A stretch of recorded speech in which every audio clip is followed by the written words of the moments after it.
ಬ್ಯಾಲದ ಕೆರೆಯಿಂದ ವಡ್ಡರಹಳ್ಳಿ ಗ್ರಾಮಕ್ಕೆ ತೆರಳುವ ರಸ್ತೆ ಸಂಪೂರ್ಣವಾಗಿ ಹಾಳಾಗಿದೆ. ಇತ್ತೀಚೆಗೆ ಸುರಿದ ಮಳೆಯಿಂದಾಗಿ ಸೇತುವೆಯ ಮೇಲೆ ನೀರು ಹರಿದು ರಸ್ತೆ ಸಂಪೂರ್ಣ ಹಾಳಾಗಿದೆ. ಇದರಿಂದಾಗಿ ದಿನನಿತ್ಯ ವಡ್ಡರಹಳ್ಳಿ ಗ್ರಾಮಸ್ಥರು ಸಂಚಾರ ಮಾಡಲಾಗದ ಪರಿಸ್ಥಿತಿ ನಿರ್ಮಾಣವಾಗಿದೆ. ಸಂಬಂಧಪಟ್ಟ ಇಲಾಖೆಯವರು ಇತ್ತ ಗಮನ ಹರಿಸುವಂತೆ ವಡ್ಡರಹಳ್ಳಿ ಹಾಗೂ ಬ್ಯಾಲದಕೆರೆ ಗ್ರಾಮಸ್ಥರು ಆಗ್ರಹಿಸಿದ್ದಾರೆ. ಹೀಗೆ 2.5 ವರ್ಷದ ಹಿಂದೆ ರಸ್ತೆ ಕಾಮಗಾರಿ ಮಾಡಲು PWO ಇಲಾಖೆ ಟೆಂಡರ್ ಮಾಡಿತ್ತು.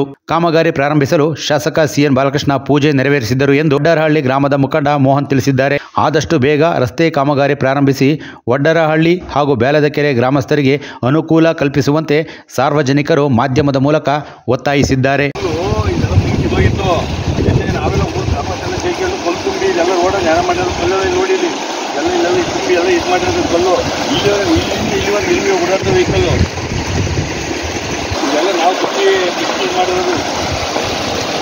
ಎಲೆಕ್ಷನ್ಗಿಂತ ಮುಂಚೆ ಓಟ್ಗೋಸ್ಕರ ಪೂಜೆ ಮಾಡಿ ಆಗಿ 2.5 ವರ್ಷ ಆಗೈತೆ.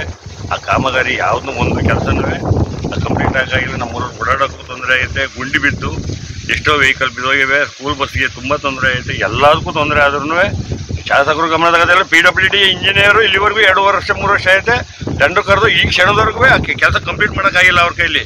ಸರ್ಕಾರದ ಗಮನಕ್ಕೆ ತರುವುದು ಏನೆಂದರೆ, ಇಲ್ಲಿ 25-30 ವರ್ಷದಿಂದ ನೀರು ಕವಲೆ ಮೇಲೆ ಮಳೆ ಬಂದರೆ ಇಲ್ಲಿ ನಮ್ಮ ಗ್ರಾಮಕ್ಕೆ ರಸ್ತೆ ಸಂಪರ್ಕಕ್ಕೆ ಕಡಿತವಾಗಿದೆ. ಮತ್ತು ಇದು ನೀರು ಜಾಸ್ತಿಯಾಗಿ ನಮ್ಮೂರ ರಸ್ತೆನೇ ಮುಚ್ಚೋಗಿದೆ. ಸರ್ಕಾರ ಯಾವುದೂ ಗಮನ ತಗೋತಿಲ್ಲ. ಇವರು ನಮ್ಮ ಸ್ಥಳೀಯ ಶಾಸಕರು ಗಮನ ತಗೋತಾ ಇಲ್ಲ. ಇದನ್ನು ಏನೈತೆ ಅದು ಪಕ್ಕ ವೀಕ್ಷಿಸಿ ಈ ರಸ್ತೆಯನ್ನು ಪೂರ್ಣಗೊಳಿಸ್ಬೇಕು. ಇದು 2 ವರ್ಷದ ಮುಂಚೆನೇ MLA ಎಲೆಕ್ಷನ್ಗಿಂತ ಮುಂಚೆನೇ ಪೂಜೆ ಮಾಡಿದರು. ಕಾಮಗಾರಿ ಇನ್ನೂ ಕಂಪ್ಲೀಟ್ ಮಾಡೋಕ್ಕಾಗಿಲ್ಲ. ಸ್ಟಾರ್ಟೇ ಮಾಡಿಲ್ಲ. ಈಗ ಟೆಂಡರ್ ಕರೆದು 2.5 ವರ್ಷ ಆಗಿದೆ. 2.5 ವರ್ಷದಿಂದ ಇದು ಕೆಲಸ ಮುಗಿದಿಲ್ಲ. ಇಲ್ಲಿ ನಮಗೆ ಬರೋಕ್ಕಾಗಲಿ ಇನ್ನೊಂದಾಗಲಿ ವೆಹಿಕಲ್ ಆಗಲಿ ನೆನ್ನೆ ಒಬ್ಬರು ಬಿದ್ದೋಗಿದ್ರು. ಇಲ್ಲಿ ಸಮೇತ ಹೊಡೆದೋಗಿದೆ.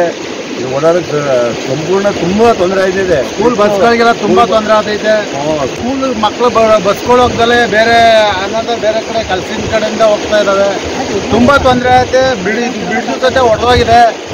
ಜೊತೆಗೆ 2 ವರ್ಷ ಆಯಿತು ಪೂಜೆ ಮಾಡಿ ಎಲ್ಲ ಕ್ಲೀನ್ ಮಾಡಿ ರಸ್ತೆ ಎಲ್ಲ ಗುಡಿಸಿ ಎಲ್ಲ ರೆಡಿ ಮಾಡಿದರು. ಅದಾದಮೇಲೆ ಮತ್ತೆ ಮಾಡಲಿಲ್ಲ ರಸ್ತೆ. ಅಷ್ಟಕ್ಕೆ ಸುಮ್ಮನಾದ್ರು. ಇಮಿಡಿಯೇಟ್ಲಿ ಒಂಚೂರು ಮಾಡೋ ಥರ ವ್ಯವಸ್ಥೆ ಮಾಡಿ ಸ್ಥಳೀಯ ಶಾಸಕರಲ್ಲಿ ಒಂದು ಕೋರಿಕೆ ಇದು ಮಾಡಿಕೊಡ್ಬೇಕು ಅನ್ನೋದು ನಮ್ಮ ವಡ್ಡರಹಳ್ಳಿ ಗ್ರಾಮಸ್ಥರಿಂದ ಒಂದು ಮನವಿ.